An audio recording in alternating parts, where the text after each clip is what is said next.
Magandang araw mga ka-journey. Nandito tayo ngayon sa ating crayfish area.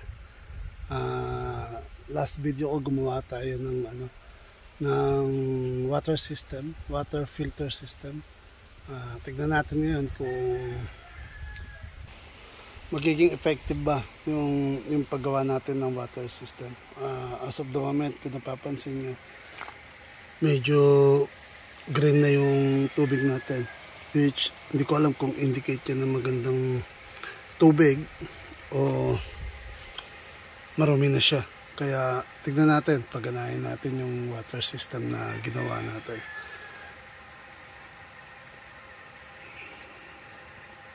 Tignan natin kung magiging effective ba siya.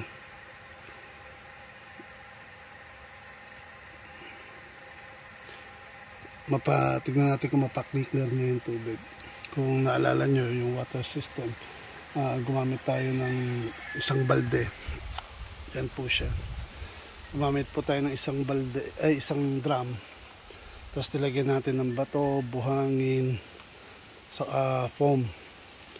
Kaya tingnan natin ngayon kung magiging effective ba siya. Then pag-aralan natin kung ano pa yung magiging mas effective. Sarado ko lang kasi alam naman ninyo yung crayfish tumatakas. Though tulog sila ngayon kasi umaga, kaya hindi natin sila nakikita. Most probably nandun sila sa hive nila. Pagganahin lang natin mga ka-journey.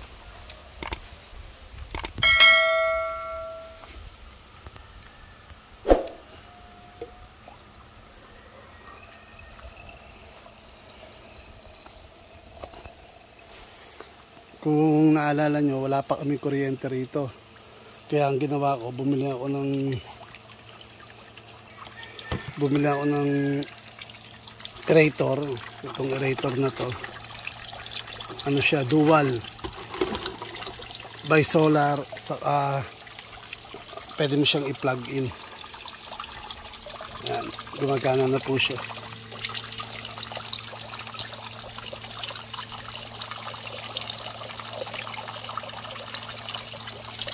Since gumagana yung i-off muna natin itong aerator.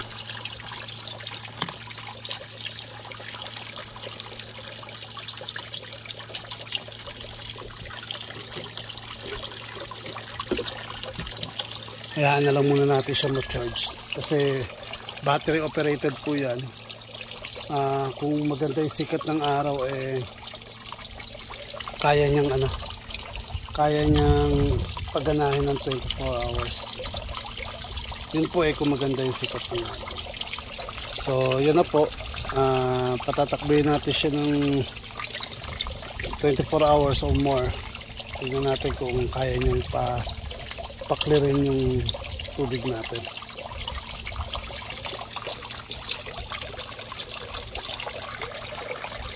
So balikan na lang natin siya mga ka-journey. Journey, lumipas na yung isang linggo, para malaman natin kung effective nga yung ginawa nating filter system sa ating crayfish. Kung mapapansin nyo, ito yung ating filter system. Consist ng bato, buhangin, saka nilagyan din natin ng foam. Tapos nilagyan natin ng malalaking bato doon sa ibabaw para hindi lumutang yung foam. At saka pala yung takip ng mga soft drinks saka mineral water. So napansin nyo, kahit pa paano madumi yung tubig. Yung paligid nung drum natin, marumi siya. Pero yung gitna, kahit pa paano, medyo malinaw naman siya kung titignan nyo. Kumbaga kahit pa paano, pasasabi ko siya na parang effective. Pero pag tinignan natin yung pond natin, yung rep tab natin, papansin nyo, napuno din siya ng algae, yung mga lumot. Saka medyo dark yung color nung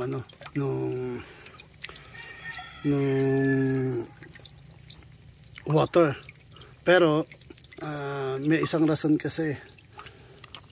Unang-una, wala pa ho tayong kuryente dito sa ating area. So yung pagtakbo o yung running time ng ating water system is napaka-limited. Minsan 2 oras lang, 3 oras lang. Hindi siya continuous. Pero siguro kung magiging continuous yung takbo, ano siya, malamang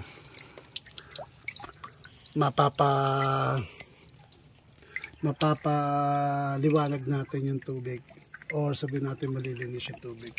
Yan, yung mga lumot, natural lang yan na magkakaroon ng lumot. Kasi unang-una, naaarawan yung ating ref tub, o sabihin natin yung fish pond natin. So kaya talagang nagkakalumot. Pero good thing din yan sa ating alaga para meron silang pagkain, lalo na yung mga isda natin. Nanganak din po yung mga isda natin, oh. Ayun, oh, may mga maliliit. Ngayon ko lang po yan nakita, ngayong araw lang. Plano ko pa naman sanang dagdagan, pero siguro hayaan na lang natin sila magparami ng sarili nila. Ayun, balik tayo dun sa lumot. Good thing yan kasi at least kahit di tayo magpakain, yung mga isda natin na tumutulong para mawala yung kitikite sa ating fish pond, sila yung magpe-prevent dun sa mga kitikite. Kaya siguro itong ganitong setup ng water system, masasabi ko effective kung 24/7 siya tatakbo. Pero kung in limited times lang, ng number of hours lang in a day, parang hindi effective. Kaya ang gagawin natin, lilipat natin siya sa aquarium para ma-monitor din natin, kasi sa ngayon ang hirap i-monitor pagdating dito sa ref tub, kasi hindi natin nakikita yung activity ng ating crayfish. So separate video yon, papakita ko sa inyo yung bago nilang tahanan. So ngayon, ito muna yung topic natin. So masasabi ko, effective naman siya kung tatakbo siya 24/7. So, pero kung may idadagdag kayo, siguro may mga mas maganda kayo suggestion kung paano yung magandang mga media para sa ating water system. Just let me know, just comment. Just comment para at least ma-review ko and then matry natin. Kasi nandito tayo sa stage ng learning ng ating crayfish. Tapos pagka napalaki natin siya, naparami natin, then siguro mag-expand tayo ng real na place para sa kanila. O sabihin natin yung real na fish pond o cray pond na tinatawag. So ngayon, dito muna sila. Have a nice day. Thank you for watching. God bless.